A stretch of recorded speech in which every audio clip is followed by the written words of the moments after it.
Is inner child healing enough to create the level of psychological integration and growth that you're wanting to experience? Inner child healing is not enough to reconnect you with your soul's original essence. Oh, I love this topic, and I'm so excited to talk about it with you. This is actually a topic that I'm diving deeper into this week in the live webinar series for the fall, Accessing the Deeper Self. And I want to talk to you about why healing your inner child often doesn't it doesn't take you on the full journey to reconnecting with your soul's original essence. You'll get glimpses of your soul's original essence, but you won't have the tools to actually step more fully into your essence and integrate it and allow yourself to embody your essence on a regular basis. So I want to start off by saying this is actually not a post to bash inner child healing, because I love inner child healing. I love inner child healing. If you're not familiar with the inner child is a sub-personality, kind of like a Russian doll. The Russian doll theory of, oh my goodness, it's a cute dog. I just saw the cutest dog. It's like white and black. It has like a black eye patch and a red coat on. It's so cute. Oh my goodness, maybe I'll show him to you. I was too slow. He went away. Where was I? So the theory of subpersonalities is almost like Russian dolls within Russian dolls, like the little dolls within the little dolls. It is a theory that within each person, there are multiple subpersonalities. There's multiple versions of us that have developed through our living of life from early childhood, from birth. There are even subpersonalities or modes of therapy that dive deep into the baby, right? Our actual infant brain and psychology, which I think is amazing. And so you have the inner child is one subpersonality. Then maybe you have your adolescence, teenage years, coming into adulthood. And at each age, we have significant developmental landmarks, significant things that happen in terms of our brain's development, how we're socializing, our body, learning to use our body, how we learn to relate to our bodies. But you also have significant events that can occur and shape your inner child, that really shape you at this age. And at each age, we're experiencing life. Life is happening to us. Events are happening that shape this version of us. And we carry this version of us into the next stage, We carry the inner child into adolescence. We carry the teenager into adulthood and so forth.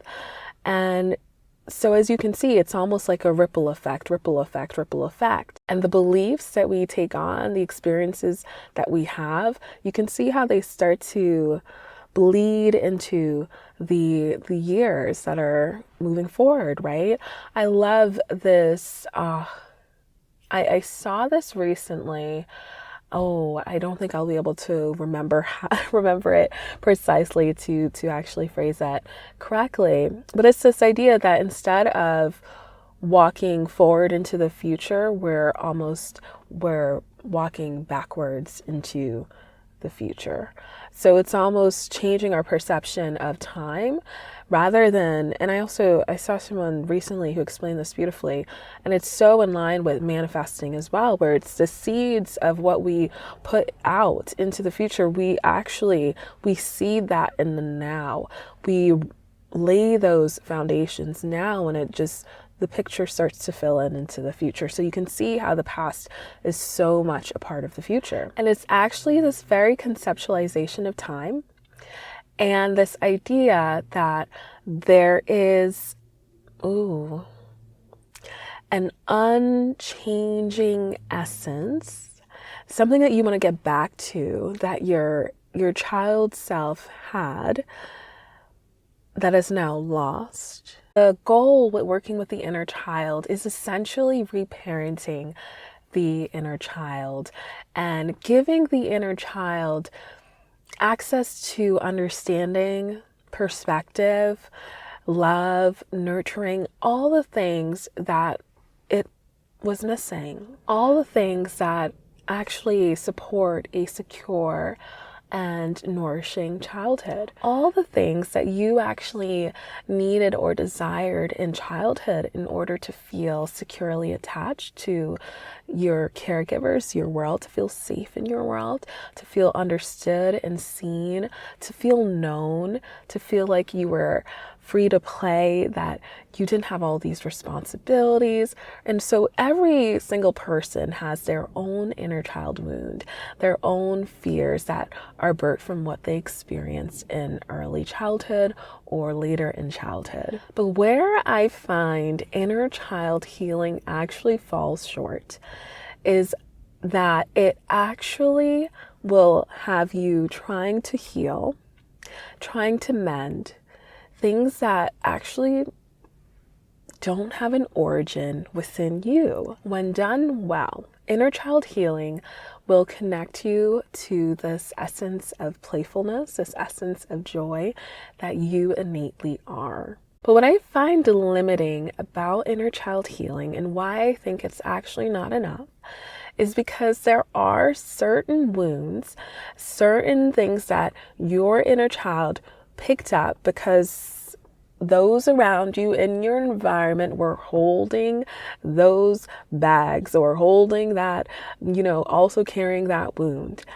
And your inner child has picked something up. And so if you try to go and you try to dig deep and figure out where does this fear come from, and you rationalize with your inner child, you soothe your inner child, and yet you can still feel this is something that is not budging.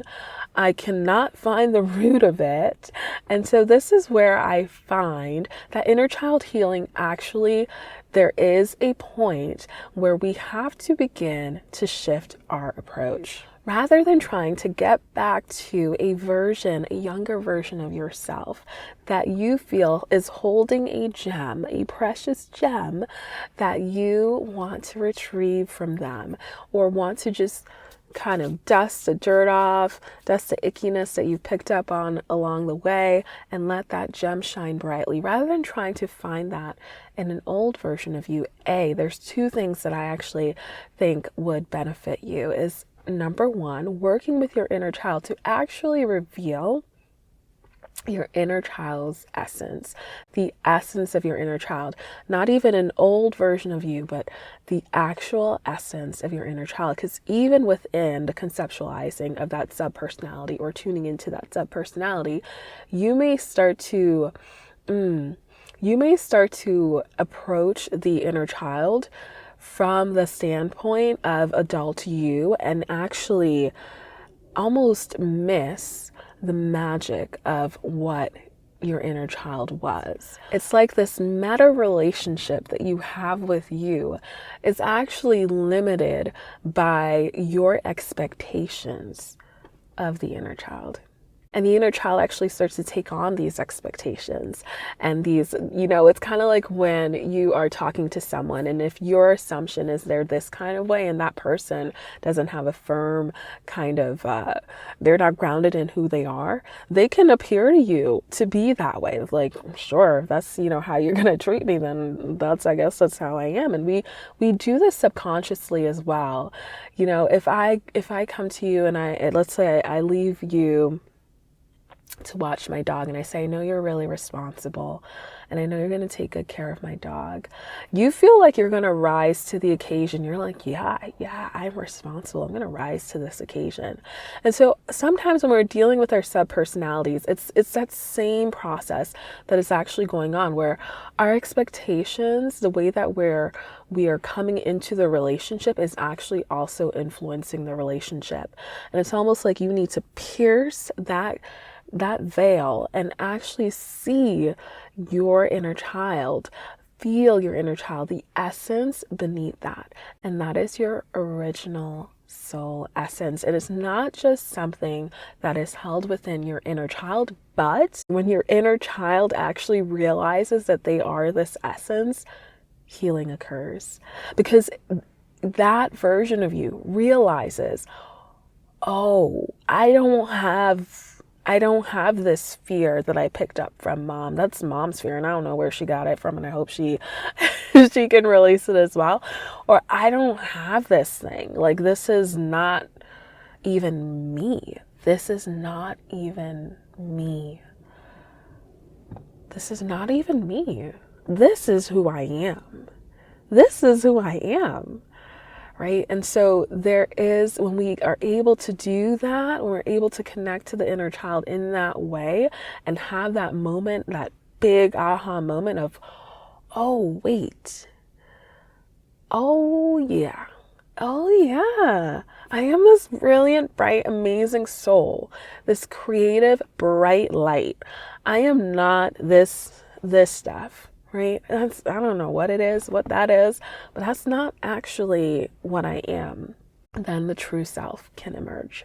And that's where true playfulness, right? We're no longer, the inner child is no longer chipping away at wounds or performing, almost like you become the parent, right? In this meta relationship where the inner child is almost performing, almost like you performed for mom and dad and trying to meet mom and dad's expectations, or grandma, grandpa, dad and dad, whoever your caregivers were. And like I mentioned, your original soul essence is not just accessible through your inner child. It's not just accessible through your inner child. It is accessible through current you. Through current you. I call this process of connecting back to the soul of who you are, accessing the deeper self. And the deeper self actually goes beyond just your soul's original essence. It's even a layer deeper than that. This is your eternal self. This is the part of you that is ever present, that is eternal, that is steadfast, that expands with you. And so even the idea, of trying to get back to a essence that we had in childhood is limiting, because your essence, the soul of who you are, is continuously evolving and expanding. It is not set in stone. While it is steadfast in its presence and its loving nature, it's very steady in that way. It is actually constantly changing, right? And so to even think that you need to retrieve something that is lost is a fallacy. Nothing is lost. Nothing is lost. Your deeper self is aware of you even now. And the deeper self is not a subpersonality. It's not something that is like, just a piece of you. It is all of you. It's the deepest aspect of you. And when you start to connect to your original soul essence, you're actually connecting to the deeper self. That is the deeper self in expression, in movement, in motion. And what's amazing about working with the deeper self is you're not bringing yourself back to a childlike state of mind, though you will feel childlike joy, all of that, but you're not necessarily bringing yourself back to a younger age. You're integrating with this brilliant aspect of you that is accessible now, that is with you now. It's not the higher self that you're like, reaching for, right? This isn't your higher self that you're like, one day I will be like that. Or, let me do a little bit of role play, like try to pretend to be this version of me. Like, that's not what this is. This is a live, current, active version of you that you can tune into. This aspect of you is connected to source. This is when we're talking about connecting to our inner knowing, deep inner knowing. You're tuning into your deeper self that is connected to infinite intelligence. And so my invitation for you is to go deeper than inner child healing. Yes, the work you're doing is amazing and it will support you for the rest of your life. But go a layer deeper, connect to the deeper self. And I want to share how your deeper self can actually help your inner child to heal. And before I share that new approach with you, which you will want to stay around to hear because it's actually pretty incredible. Before I share that approach, if you're liking this video, please give a thumbs up and hit subscribe. Go ahead and hit like and subscribe so that we can stay connected. Learning to access your deeper self is kind of like that finishing step, even though I honestly wish it was the first step that I took on my healing journey. It feels like that finishing step in a long journey of healing, because you start to connect back to who you really are. And another thing about the deeper self, it actually brings us back to what I mentioned earlier, where we conceptualize the present as bleeding into the future. We're laying the seeds, we're laying the foundations, things that will bloom and blossom in the future. That foundation laying is done in the present. And accessing the deeper self has actually shifted my perception of time and what I view time as. It's also shifted how I interpret events unfolding.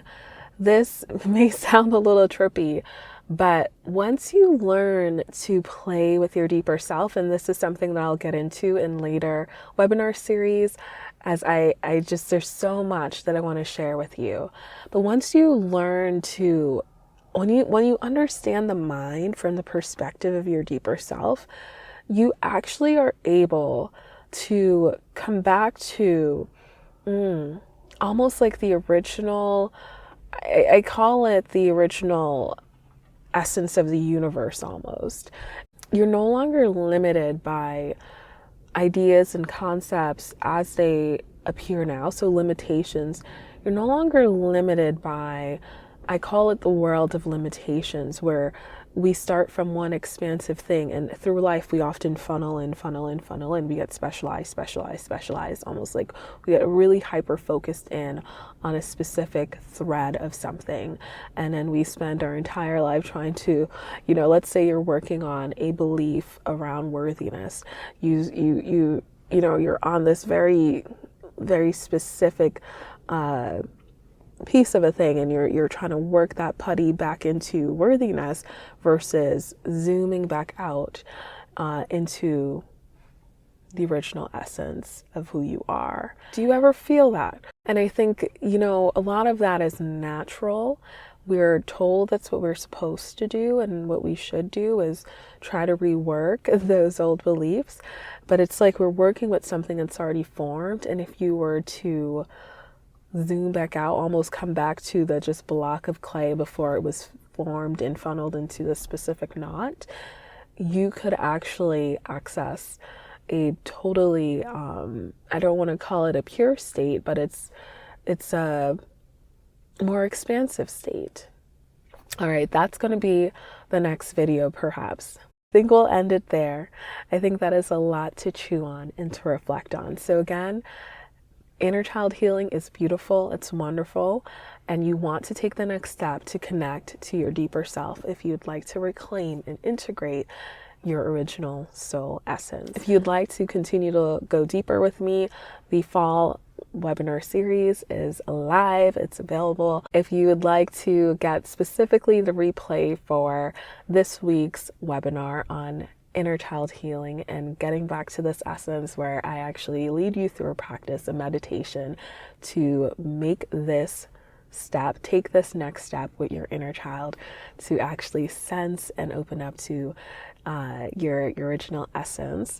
If you'd like to do that beautiful work, you can get the all access pass, and that will give you access to all of the past webinars from this fall, or you can join, review the calendar and join whatever is speaking to you, or join this season's live webinar series if you are watching in the future. Thank you so much for tuning in, and we have a lot to talk about. So be sure to subscribe to the channel, hit like, and let me know your thoughts, because this is a thing. I know I know you sense this too. What are your thoughts on this? Have you noticed this with your inner child where it's almost like you have created a new parenting relationship and your inner child is almost responding to your expectations? Are you feeling like you're on the cusp of something? There's this like next level that you're reaching for and you don't know how to access. I'd love to know. What have you been experiencing in therapy, coaching sessions, wherever you do your inner work? Let's connect in the comments and share our experiences and, of course, root each other on. I'm so proud to be able to deliver this message to you. So please do subscribe to the channel. And if you'd like to learn more about the deeper self, check out the Deeper Self podcast. I'm just about finished with season 1, which is Introduction to the Deeper Self. It flows like a course.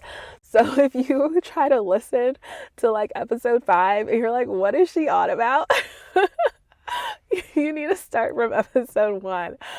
I don't think I expressed this at all in the podcast. And I was thinking about it this week, like, no one's gonna know. How would they know? So it does flow like a course. I recorded it as such, and each episode kind of builds into the next, and they're kind of tied into the webinar series as well. I just think that's so funny.